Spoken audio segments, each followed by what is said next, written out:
que desde el principio el ser humano siempre ha querido desobedecer y ha querido llevarle la contraria a Dios. Y en ese momento es cuando nosotros podemos ver que al principio encontramos lo que es a un hombre conocido como Adán. Este hombre, dice la palabra de Dios, que Dios lo puso en un paraíso, que Dios lo puso en el huerto de Edén, pero en ese momento dice la palabra de Dios que fue expulsado del paraíso porque hizo las cosas como Dios no quería que las hiciese. Y en este momento es cuando Él dice: mas el herido fue por nuestras rebeliones. La palabra rebelión significa desobediencia. Significa hacer lo contrario. Significa rebelarse. Y en este caso, quien se rebeló fue Adán. Y como dice en el libro de Romanos, en el capítulo 5, en el verso 12, el pecado entró al mundo por un hombre que es conocido como Adán. Y por el pecado la muerte. Por el pecado la muerte. Así la muerte pasó a todos los hombres, por cuanto todos pecaron. Quiero decirte, amado amigo que me escuchas, la misma palabra lo describe y dice que por tanto entró el pecado a través de un solo hombre al mundo, así también dice que el pecado trajo muerte. ¿Cuál fue el castigo de Dios para el hombre? Alejarlo de la presencia de Dios, expulsarlo de la presencia de Dios, apartarlo del lugar del paraíso. Eso fue lo que hizo. Quiero decirte en esta preciosa tarde, querido amigo que me escuchas, Dios ama al pecador, pero también Dios aborrece el pecado. Dios aborrece el pecado, y el pecado es aquello que a nosotros nos separa, es aquello que a nosotros nos aleja de la presencia de Dios. Y tenemos el ejemplo de cómo este hombre fue expulsado del paraíso de Dios. Quiero decirte que ahí es donde entra la función de Jesús. La palabra del Señor: por cuanto todos pecaron, estaban destituidos de la gloria de Dios. Estábamos lejos. El ser humano, el hombre, la mujer, no tenía oportunidad para poder acercarse a Dios. Porque un día tuvo la oportunidad, pero la desechó.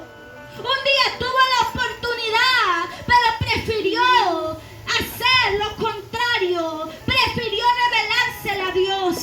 Y en este caso es cuando Jesús mismo lo dice: yo he venido a buscar y a salvar lo que estaba perdido. ¿Y qué es lo que estaba desviado?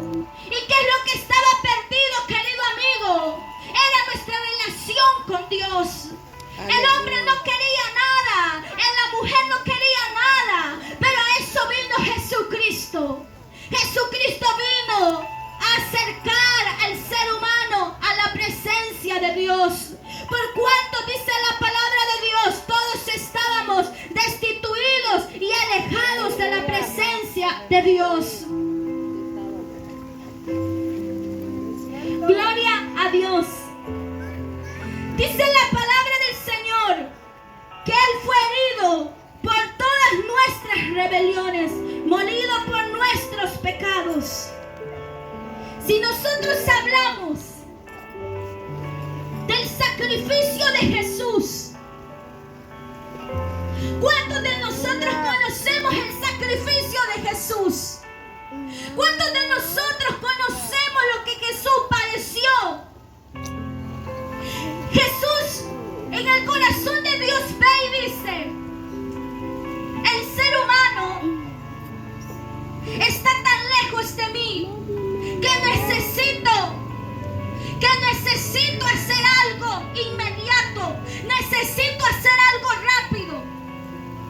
Él comienza allá en el cielo a ver y dice, ¿qué puedo hacer?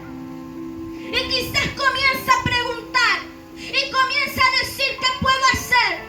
Y en ese momento dice que nació en el corazón de Dios y dijo, no, yo necesito mostrarle al mundo entero qué tan grande es mi amor. Yo necesito mostrarle al mundo, al planeta, cuánto yo les amo. Y es ahí cuando él toma la decisión y dice, tengo que entregar algo valioso, algo importante, como lo es mi hijo amado. Y es ahí donde entra la función del libro de Juan capítulo 3 verso 16, cuando dice, porque de tal manera Dios amó tanto al mundo, que lo demostró entregando su hijo, lo más valioso y lo más importante en su vida, para que fuera como sacrificio, por amor a todos nosotros, que estábamos lejos de la presencia de Dios. Dice la palabra de Dios que Él tomó nuestro lugar. Jesús tomó nuestro lugar. ¿Por qué nuestro lugar? Porque quien se rebeló y quien hizo siempre lo contrario no fue Dios ni fue Jesús, sino que fue el ser humano. El ser humano fue el que hizo y apartó su mirada, su corazón